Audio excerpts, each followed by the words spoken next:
اور اگر پہنچا دے تجھ کو اللہ تکلیف فلا کاشف لہ، نہیں دور کر سکتا ہے اس کو کوئی الا ہو مگر اللہ ہی۔ حضرت اقدس خواجہ نظام الدین اولیاء لکھتے ہیں ایک بہت بیمار پریشان حال لایا گیا، بڑے خواجہ فرید گنج شکل نے اس کو دم کیا، وہ ٹھیک ہو گیا بالکل۔ خواجہ نظام الدین کہتے دنگ رہے گا،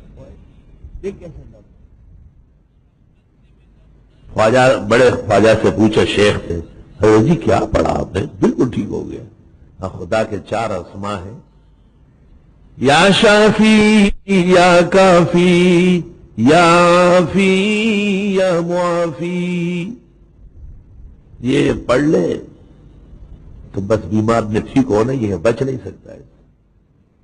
سبحان اللہ۔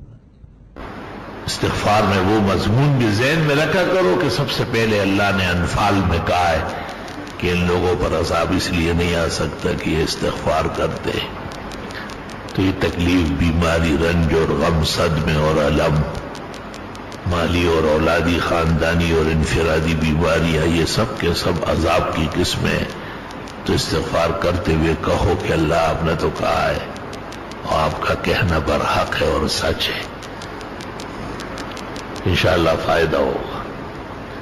اس کے بعد مسئلہ آتا ہے طاقت توانائی بحال ہونے کا۔ سورۃ ہود میں اللہ نے کہا ہے ان کی طاقت در طاقت بڑھا دوں گا استغفار کرے، تو یہ ذہن میں لا کے استغفار کرو۔